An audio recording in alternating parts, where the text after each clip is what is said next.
Farm presents How to Pasteurize Milk.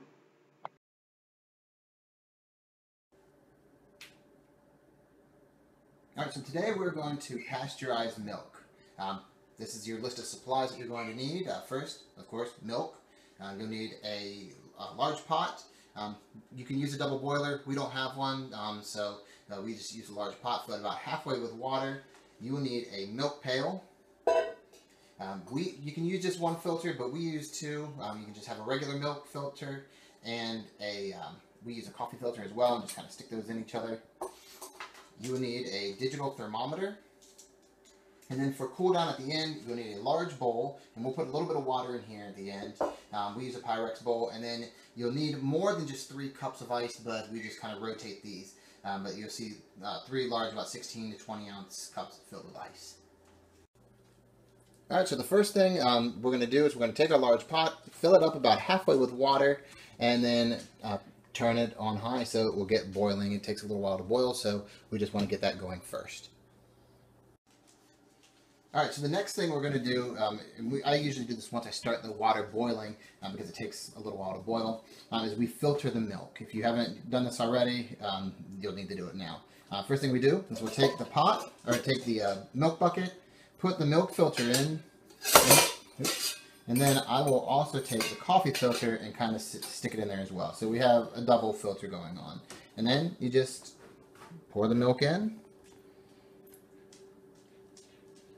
let it filter down. You can see, even though I filtered this when I brought it in initially, that there is a little bit of hair in here. And then I just filter back and forth between mason jars until there's no more hair or debris left in any of the milk. Alright, so you can see for the next step, the water has already started boiling, and we just went ahead and put our milk pail down into the water. I always try to keep the handle of the pail out of the water because you don't want to grab that when it's finished after it's been sitting in boiling water. But we'll take, and I don't believe I mentioned this earlier, but you'll take a wooden spoon and you'll need to stir this pretty consistently throughout the entire time. And you'll stick your digital thermometer on the edge of the bucket so you can monitor the temperature. What we're looking for is 161 degrees, and you'll hold that for 30 seconds, or you can go 165 degrees for 15 seconds. Alright, so we hit our temperature, and now we are going to start the cool down process. You want to have the milk cool down, I believe, in under 20 minutes, and that will help it retain its good flavor. If it takes a little bit longer than that, it'll get really nutty. I think it almost has like a vanilla type flavor to it. But you want to cool it down in under 20 minutes. So you'll see we've put it in our bowl. We put about a ½ inch of water in there, and then we put the pail in so it sits down flat, and then we start filling up ice around the edge. You can see we've already got some, but you'll want to fill it all the way to the top because it will start to melt pretty quickly. And what we're looking for is we want to get the digital thermometer all the way down to 40 degrees.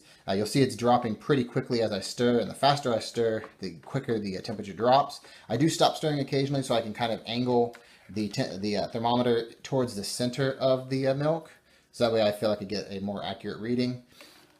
But you're just going to do this, and hopefully it will cool down in less than 20 minutes. Generally, it doesn't take that long.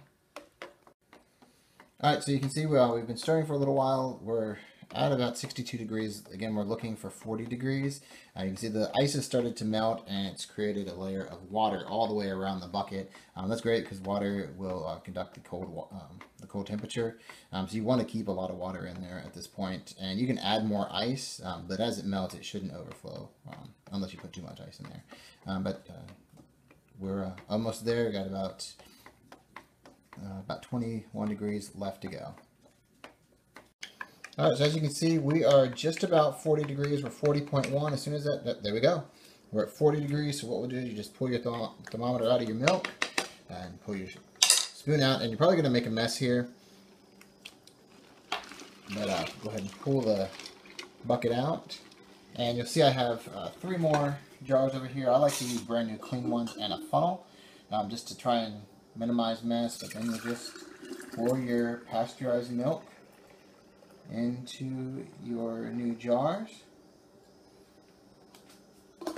and I already have lids and rings ready. You're not supposed to reuse a lid after you've used it for canning. But since this is only going to stay in the fridge for maybe a week, that's a great way to reuse your lids. You don't have to throw them away every time.